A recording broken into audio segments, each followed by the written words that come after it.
Hello বন্ধুরা, কেমন আছো সবাই? আশা করছি ভালো আছো। আমরাও ভালো আছি। আমি আজকে পমফ্রেটের ঝাল রান্না করব, একটু অন্যরকমভাবে। আমার বাবার বাড়িতে একরকম হয়, এখানে একরকম হয়। এখানে যে কোনো মাছের ঝাল একটু অন্যরকম হয়। তার জন্য দেখো আমি সর্ষে নিয়েছি বাটা, কয়েকটা কাঁচা লঙ্কা নিয়েছি আর একটু ধনেপাতা আর লবণ হলুদ, এটা তো কমন জিনিস। তো চলো মাছগুলোকে আগে হলুদ লবণ মাখিয়ে ভেজে নিই।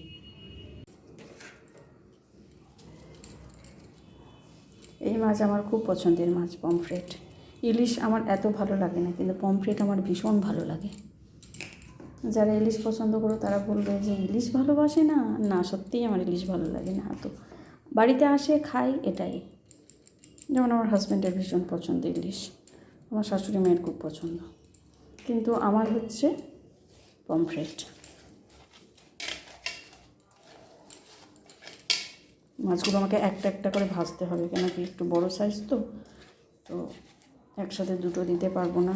আমি অলরেডি কড়াইয়ে দেখো তেল বসিয়ে দিয়েছি গরম হওয়ার জন্য।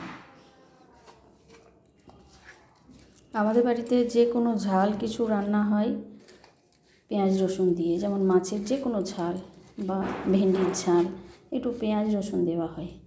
এখানে কিন্তু সেরকম ব্যাপার নেই। আমার শাশুড়ি মা বলেন যে ঝালে পেঁয়াজ রসুন দিলে নাকি ভালো লাগে না, কিন্তু অ্যাকচুয়ালি ছোটো থেকে আমরা ওটা খেয়ে অভ্যস্ত।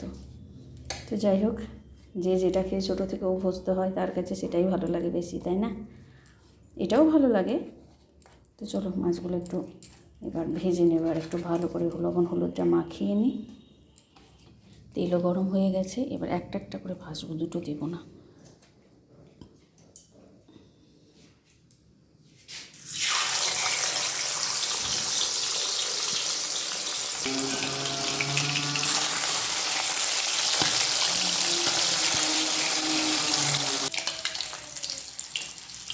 এটা ভাজা হয়ে গেছে, এর থেকে বেশি লাল করবো না। দেখো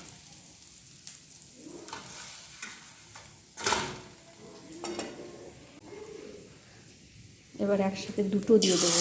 আমি দেখলাম যে একটা গায়ে লাগছে না, দুটো দিয়ে দেবো একসাথে।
দুটো কাঁচা লঙ্কা দিয়ে দিলাম, মা কাঁচা লঙ্কা ডলে খেতে ভালোবাসে তাই।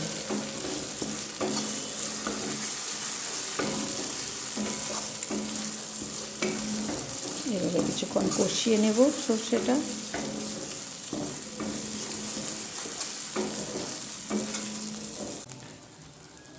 আমি পরে আরও একটা লঙ্কা দিলাম, আর দেখো সাইড থেকে কেমন তেল ছেড়েছে। মশলাটা কষানো আমার হয়ে গেছে, এবার জল দিয়ে দেব।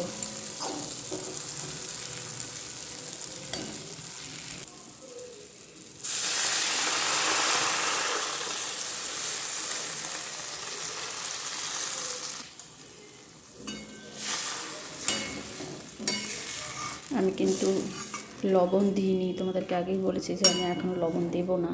তো মাছগুলো দেওয়ার পরে যখন ফুটবে তখন আমি লবণটা দেব, কেন কি মাছে অলরেডি লবণ আছে, কিন্তু এটাতে কোনো সবজি নেই, ওই জন্য লবণের পরিমাণটা বোঝাটা মুশকিল হবে, বেশি হয়ে যেতে পারে। তাই জন্য যখন মাছগুলো ফুটবে, মানে এটা ফোটার সময় যখন মাছগুলো দেব, তারপর আমি লবণটা চেক করব।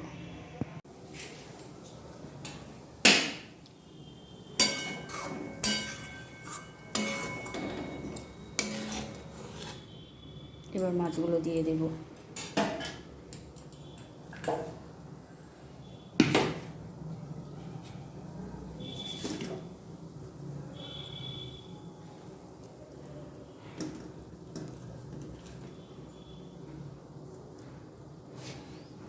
সর্ষেতে তো বেশি ঝোল ঝোল ভালো লাগবে না, তাই অল্প একটু ঝোল রাখবো, তারপর বেশি রাখবো না, মেখে খাওয়ার মতো রাখবো।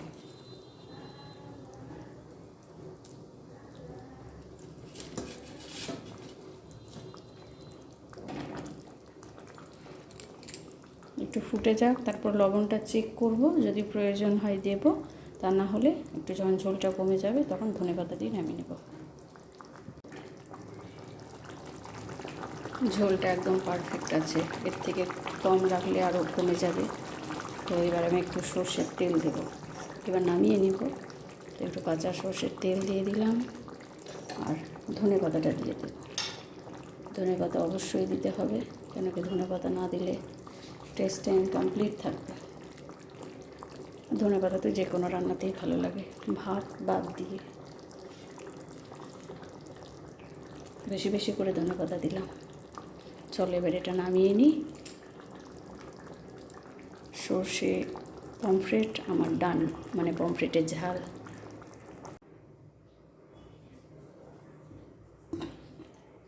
মাছের ঝালটা নামিয়ে নিলাম, দেখো কালারটা কি সুন্দর হয়েছে না? পেঁয়াজ রসুন আদা ছাড়া পমফ্রেট মাছের ঝাল। কেমন লাগলো তোমাদের রেসিপিটা? যদি ভালো লেগে থাকে প্লিজ একটা লাইক করে দিও। সবাই ভালো থেকো, সুস্থ থেকো, আবার দেখা হবে পরের ভিডিওতে। টাটা।